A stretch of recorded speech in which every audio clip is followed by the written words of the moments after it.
আসসালামু আলাইকুম। ক্লাস 8-এর যে অনলাইন জিওগ্রাফি ক্লাস চলছে, দেখো গত 4টি অনলাইন ক্লাসে আমি পৃথিবীর অন্দরমহল শেষ করেছি। চলো আজকে আমরা নতুন অধ্যায় শুরু করব, অস্থিত পৃথিবী। তাহলে আজকে আমাদের পরবর্তী যে অধ্যায় আমরা স্টার্ট করব, অস্থিত পৃথিবী। অস্থিত পৃথিবী সম্পর্কে আমরা এবার জানবো।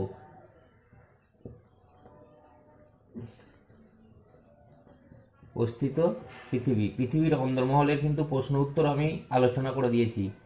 যদি কারো অসুবিধা থাকে তোমরা আমাকে হোয়াটসঅ্যাপে লিখে পাঠাবে, আমি তোমাদের জানিয়ে দেবো। ঠিক আছে, তাহলে আমরা আজকে অস্থিত পৃথিবী সম্পর্কে জানবো। অস্থিত পৃথিবী, দেখো অস্থিত বলতে যে স্থিত নয়, স্থিত বলতে স্থির, অস্থিত মানে স্থিরের বিপরীত, মানে চলনশীল পৃথিবী। কেমন চলনশীল পৃথিবী? দেখো প্রতিদিন আমাদের পৃথিবীটা, আমাদের আপাত দৃষ্টিতে মনে হচ্ছে পৃথিবী একদম স্থির, পৃথিবীর সব কিছুই স্থির আছে, কোনো জায়গাকার যা দেখছি সব স্থির হয়ে আছে। কিন্তু ভালো করে যদি আমি প্রতিদিনের ঘটনা খেয়াল করি, দেখবে কোথাও না কোথাও সব সময় ভূমিকম্প, বা কোথাও পর্বতের সৃষ্টি, বা কোনো জায়গায় ধস নামছে, কোথায় হিমানি সম্প্রপাত হচ্ছে। হিমানি সম্প্রপাত বলতে বরফের ধস, দেখবে বরফের যে ধস হয়, তোমরা আশা করি ডিসকভারি এইসব চ্যানেলগুলোই, তোমরা অ্যানিমাল প্ল্যানেট এই চ্যানেলগুলো অনেক সময় দেখতে হবে যে বরফ ধেয়ে আসছে, ওটাকে বলা হয় হিমানি সম্প্রপাত। অর্থাৎ পৃথিবীর কোথাও না কোথাও এরকম হয়েই চলেছে। এইটা থেকে আমরা বুঝতে পারি যে পৃথিবী কোনো জায়গায় এরকম স্থির নয়, কোনো না কোনো ঘটনা আমাদের প্রতি মুহূর্তে ঘটেই চলেছে। আর এই ঘটনাগুলো ঘটার কারণ হচ্ছে এই পৃথিবীর চলন বা পৃথিবীর স্মরণ। তাহলে কি বোঝা গেল? আমাদের আপাত দৃষ্টিতে মনে হচ্ছে যে পৃথিবী ভূপৃষ্ঠটা একবারে স্থির অবস্থায় আছে, কিন্তু না, ভূপৃষ্ঠটা স্থির অবস্থায় থাকলে এরকম কোনো জায়গায় ধস হতো না, কোনো জায়গায় ভূমিকম্প হতো না। প্রায় দেখবে ভূমিকম্প কোনো না কোনো জায়গায় দেখবে, বিশেষত জাপানে, আমরা জাপানকে ভূমিকম্পর দেশ বলি, প্রচুর সব সময় প্রায় ভূমিকম্প হয় জাপানে। এরকম কোনো জায়গায় ভূমিকম্প হচ্ছে, কোনো জায়গায় ধস সৃষ্টি হচ্ছে, কোনো জায়গায় হিমানি সম্প্রপাত হচ্ছে, কোনো জায়গায় আবার পর্বতের সৃষ্টি হচ্ছে, কোথাও আগ্নেয়গিরির মুখ থেকে অগ্নুৎপাত হচ্ছে। এইভাবে প্রতিনিয়ত পৃথিবীতে কোনো না কোনো কিছু ঘটেই চলেছে। এটা থেকে আমরা বুঝতে পারি যে পৃথিবীর ভূপৃষ্ঠটা স্থির নয়। যদি স্থির থাকতো তাহলে এইসব ঘটনা ঘটতো না।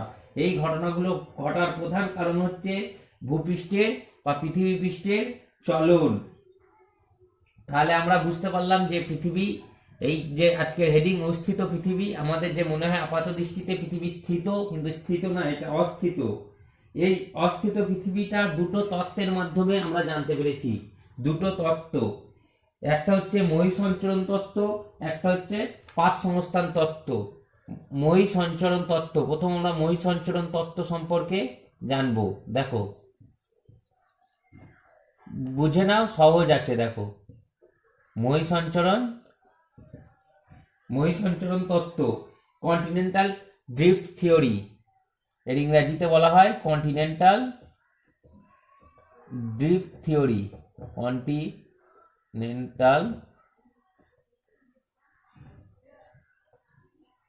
Drift theory.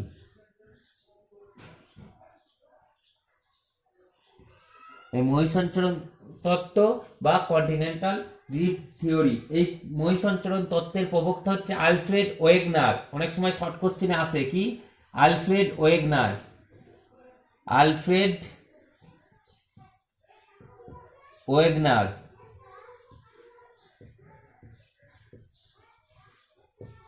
আলফ্রেড ওয়েগনার, এই মহীসঞ্চরণ তত্ত্বের প্রবক্তা হচ্ছে আলফ্রেড ওয়েগনার। এটা শর্ট কোশ্চেনে আসবে, ওই জন্য আমি লিখে দিলাম আলফ্রেড ওয়েগনার। এই আলফ্রেড ওয়েগনারের মতে পৃথিবী 30 কোটি বছর আগে সমগ্র পৃথিবী একটা স্থলভাগ আর জলভাগ দুটো ভাগে ভাগ ছিল। স্থলভাগ আর জলভাগ দুটো ভাগে ভাগ ছিল। একে বলা হয়, স্থলভাগটাকে বলা হয় প্যানজিয়া এবং জলভাগটাকে বলা হয় প্যানথালাসা। দেখো আমি পৃথিবীর মানচিত্রটা আঁকার একটু চেষ্টা করি। দেখো তাড়াতাড়ি করে আঁকছি।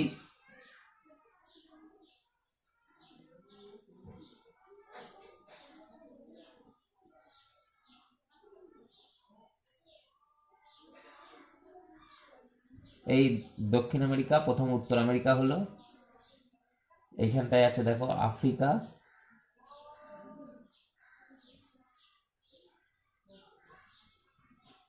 এখান থেকে এশিয়া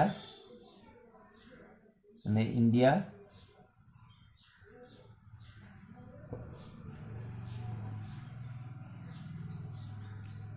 এখানটা আছে ইউরোপ, আমরা জানি, তাড়াতাড়ি করে এইখানটায় আছে অস্ট্রেলিয়া, এখানটায় আছে অস্ট্রেলিয়া। দেখো তাহলে এই হচ্ছে এশিয়া মহাদেশ, এই আফ্রিকা মহাদেশ, এই উত্তর আমেরিকা, দক্ষিণ America, sorry Africa, Europe, Asia এবং এটা হচ্ছে অস্ট্রেলিয়া। কি কি আছে এখানে? উত্তর আমেরিকা, এখানে দক্ষিণ আমেরিকা, এখানে আছে আফ্রিকা, এটা হচ্ছে ইউরোপ, এদিকটা হচ্ছে এশিয়া এবং তলায় আছে অস্ট্রেলিয়া বা ওসিয়ানিয়া মহাদেশ। দেখো কি ছিল, আলফ্রেড ওয়েগনারের মতে পৃথিবীটা সমগ্র ছিল প্রথমে একদিকটা ছিল স্থলভাগ, একদিকটা জলভাগ। এইখানটায় দেখো এখানে কি আছে আমরা জানি, এখানটায় আছে আটলান্টিক ওশেন, এই জায়গায় আছে আটলান্টিক ওশেন, এই জায়গায় আছে আটলান্টিক ওশেন, কি মানে আটলান্টিক মহাসাগর। এই দিকটায় আছে প্যাসিফিক ওশেন মানে প্রশান্ত মহাসাগর, প্যাসিফিক ওশেন মানে প্রশান্ত মহাসাগর, এই দিকটাতেও আছে প্যাসিফিক ওশেন।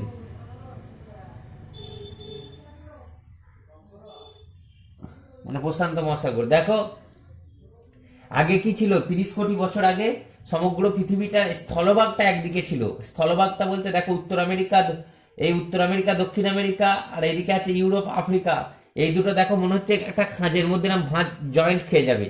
ভালো করে চিত্রটা দেখার চেষ্টা করো, দেখো মনে হচ্ছে এইটার ভেতর ঢুকে যাবে। এই চিত্রটা এই উত্তর আমেরিকা, দক্ষিণ আমেরিকার ভেতরে, ইউরোপটা এইটা যেন বেরিয়ে চলে এসছে। এরকম সমগ্র পৃথিবীটা একটা স্থলভাগ ছিল আর একদিকটা জলভাগ ছিল। এই আটলান্টিক, তাহলে প্যাসিফিক ওশেন এদিক আছে, টোটাল একদিকে সব জলভাগ ছিল আর একদিকে স্থলভাগ ছিল। এই সমগ্র স্থলভাগকে বলা হয় প্যানজিয়া, মানে সমগ্র স্থলভাগকে বলা হচ্ছে কি বলা হয়, প্যানজিয়া। আর সমগ্র জলভাগকে বলা হয়, স্থলভাগকে বলা হচ্ছে প্যানজিয়া। এই যে সমগ্র স্থলভাগ আছে এটাকে বলা হচ্ছে প্যানজিয়া, এবং সমগ্র যে জলভাগ আছে এই আটলান্টিক ওশেন, প্যাসিফিক ওশেন, এগুলোকে বলা হচ্ছে প্যানথালাসা। কি বলা হচ্ছে? প্যানথালাসা। এইটা আলফ্রেড ওয়েগনারের মত। দেখো এইভাবে আস্তে আস্তে চলন শুরু হয়েছে। পরবর্তীকালে এইভাবে যেতে যেতে আবার এই দিক দিয়ে লেগে যাবে, এইটা এই দিক দিয়ে ফাঁক হয়েছে, ভালো করে খেয়াল করো ছবিটা, এই দুদিকে সরে গেছে, দেখো এই দুদিকে সরে গেছে। এবার এইভাবে যেতে যেতে এই দিকের এইটা এই দিকের পোর্শন দুটো দেখো সরেছে। এর পরবর্তীকালে এই দিকের যে পোর্শন আছে আর এই দিকের পোর্শন আছে এবার আবার এই দিকে এক হয়ে যাবে। আস্তে আস্তে তো যাচ্ছে, এটা দুদিকেই সরছে, যেহেতু পৃথিবীটা গোল, পৃথিবীটার তো এরকম সমতল নয়, গোল। আজকে এই দিক দিয়ে যাচ্ছে, এই দিক দিয়ে এসে আবার এইদিকে লেগে যাবে বলছি। ভালো করে বোঝার চেষ্টা করো, দেখো এইদিকে লেগে যেতে পারে ভবিষ্যতে। সরি তোমাদের একটু ডিস্টার্ব হলো, একটা ফোন চলে এসছে, আমার ফোনটাকে এরোপ্লেন মুড করতে মনে নাই। দেখো এরপরে দেখো আবার, তাহলে কি বোঝা গেল? এই আলফ্রেড ওয়েগনারের যে তত্ত্ব, মহিষঞ্চরণ তত্ত্ব, এই মহিষঞ্চরণ তত্ত্বের মূল তাহলে জিনিস হচ্ছে যে স্থলভাগ এবং জলভাগ, প্রথম দিকে সমগ্র স্থলভাগ অর্থাৎ সব মহাদেশগুলো একত্রে ছিল এবং সব মহাসাগরগুলো একত্রে ছিল। আস্তে আস্তে যেহেতু পৃথিবীর চলন শুরু হয়, চলন শুরু হওয়ার পর ঠিক এই চিত্রটা এসে দাঁড়ায়। পরবর্তীকালে আবার ওই দিক দিয়ে এসেও লেগে যেতে পারে। এর ফলেই কিন্তু কি হয়েছে, এর ফলে এই পর্বত, সমভূমি, মালভূমি বা ভূমিকম্প ইত্যাদি সৃষ্টি হয়। কিন্তু এই তত্ত্বের মাধ্যমে পুরো ক্লিয়ার, যে এই তত্ত্বের মাধ্যমে পুরো পরিষ্কার কিন্তু বোঝা যায়নি যে কিভাবে পর্বতের সৃষ্টি হচ্ছে। এর থেকেও 1960 সালে পাক সংস্থান যে তত্ত্ব আছে সেই তত্ত্বের মাধ্যমে কিন্তু আমরা পর্বত, মালভূমি, সমভূমি ইত্যাদির ব্যাখ্যা ভালোভাবে বুঝতে পারি। অর্থাৎ ভূপ্রাকৃতিক যে ব্যাখ্যাগুলো ছিল এই পাত সংস্থান তত্ত্বের মাধ্যমে, এটা ময় সঞ্চরণ তত্ত্ব প্রথম আবিষ্কৃত হয়, কিন্তু এই তত্ত্বের মাধ্যমে আমাদের সবকিছু ক্লিয়ার হয়নি। পাত সংস্থান তত্ত্বের মাধ্যমে আমাদের এগুলো সুস্পষ্টভাবে বুঝতে পারি যে কোনো জায়গাটায় কিভাবে ভূমিকম্প, কোনো জায়গায় কিভাবে পর্বতের সৃষ্টি হচ্ছে, মালভূমি সৃষ্টি হচ্ছে। এইটা তার মানে এর থেকেও পরবর্তী যে তত্ত্ব আছে 1960 সালে পাত সংস্থান তত্ত্ব। তাহলে আমরা ময় সঞ্চরণ তত্ত্ব সম্পর্কে মোটামুটি জানলাম, এবার আমরা পাত সংস্থান তত্ত্ব সম্পর্কে জানবো। দেখো,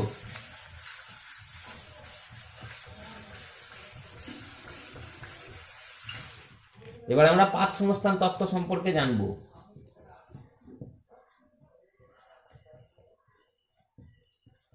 পাত সংস্থান তত্ত্ব, পাত সংস্থান তত্ত্ব, প্লেট টেকটনিক থিওরি। কি বলে একে ইংলিশে? Plate tectonic theory.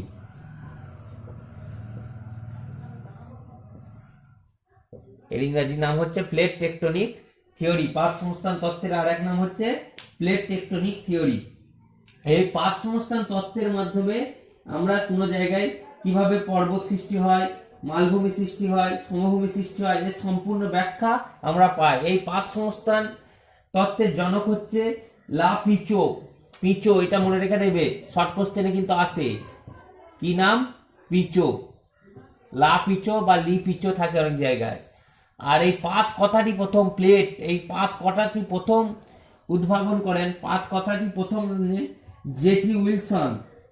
উইলসন কি? জেটি উইলসন বা উইলসন শর্টে বললেও হবে। উইলসন হচ্ছে পাত কথাটি প্রথম ব্যবহার করেন। এছাড়া এই পাত সংস্থান তত্ত্বই যারা থাকেন, এই পিচো, উইলসন ছাড়াও ম্যাকেনজি, পার্কার, মর্গ্যান ইত্যাদি নাম উল্লেখযোগ্য। তাহলে এই পাত সংস্থান তত্ত্ব প্রথম করেন, জনক হচ্ছে লা পিচো। এই পাত কথাটি প্রথম ব্যবহার করেন জেটি উইলসন। এছাড়াও যে সমস্ত ভূতত্ত্ববিদ এই পাত সংস্থান তত্ত্বই সাহায্য করেছিলেন তাদের মধ্যে প্রধান হচ্ছে মার্কার, পার্কার, মর্গ্যান, ম্যাকেনজি। তোমাদের মর্গ্যান নামটা সহজে মনে থাকবে, দেখবে একজন ক্রিকেটার আছে মর্গ্যান, ইয়ন মর্গ্যান, কলকাতায় খেলে, কলকাতা নাইট রাইডার্সের হয়ে খেলে আইপিএলে। এছাড়া ইংল্যান্ড দলের জাতীয় দলের ক্যাপ্টেনও। দেখো, পাত সংস্থান তত্ত্বের কি আমরা জানি, ভূত্বক কতগুলো শক্ত পাত দ্বারা গঠিত। এই শক্ত ও কঠিন কতগুলো পাত দ্বারা গঠিত, শক্ত এবং কঠিন পাত দ্বারা গঠিত। এই ভূত্বক, এগুলো কি ভূবিজ্ঞানীরা পাত বলেছেন।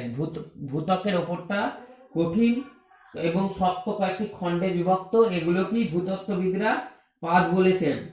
এই মোট এই পাতগুলো 70 থেকে 150 কিলোমিটার পুরু। কত পুরু? 70 থেকে 150, 70 থেকে 150 কিমি পুরু, মানে মোটা। 70 থেকে 150 কিমি পুরু। এই পাতগুলো কোথায় আছে? বহির্গুরুমণ্ডলের উপরে অ্যাস্থেনোস্ফিয়ার। এর আগের যে চ্যাপ্টার পড়েছি পৃথিবীর অন্দরমহল, তাতে ছিল অ্যাস্থেনোস্ফিয়ার। অ্যাস্থেনোস্ফিয়ার কথার অর্থ হচ্ছে দুর্বল স্তর, মানে গুরুমণ্ডলের, গুরুমণ্ডলের যে ওপরের অংশটা থাকে, ভূত্বকের নিচে আর গুরুমণ্ডলের ওপরের যে অংশটা থাকে, সেখানে আমরা অ্যাস্থেনোস্ফিয়ার জিনিসটা দেখেছিলাম। কি এরকম যদি আমরা কেন্দ্র এটাকে ধরি, এটা ছিল ভূত্বক, এই উপরের অংশটা, এর মধ্যে ছিল গুরুমণ্ডল এবং এই উপর কেন্দ্রমণ্ডল। এই ঠিক অবস্থানে ছিল অ্যাস্থেনোস্ফিয়ার। অ্যাস্থেনোস্ফিয়ার বলতে, অ্যাস্থেনোস্ফিয়ার কথার অর্থ হচ্ছে দুর্বল স্তর।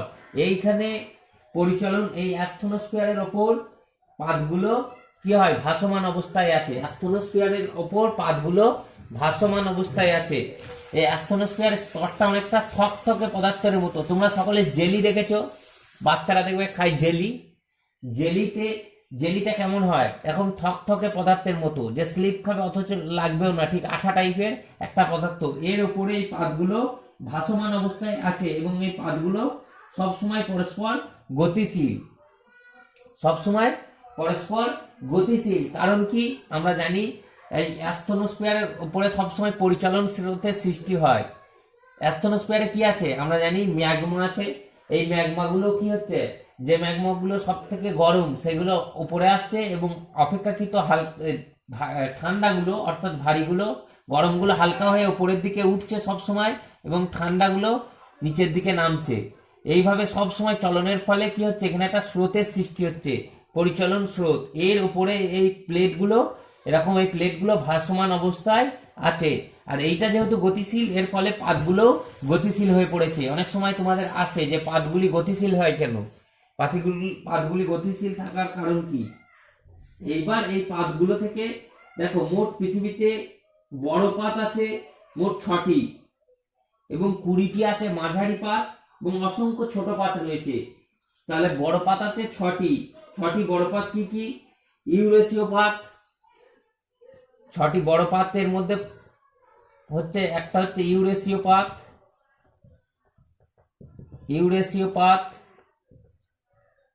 ইন্দো অস্ট্রেলীয় পাত,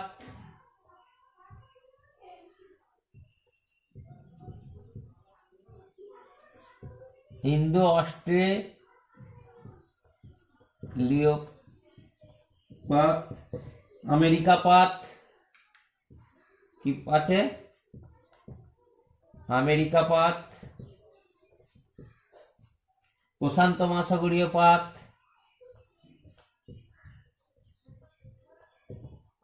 প্রশান্ত মহাসাগরীয় পাত, আফ্রিকা পাত এবং আন্টার্কটিকা পাত। আফ্রিকা পাত কালি একটু কম হয়ে গেছে, আবছা হচ্ছে জন্য, পরের দিন কালি ঢালবো। আন্টার্কটিকা পাত,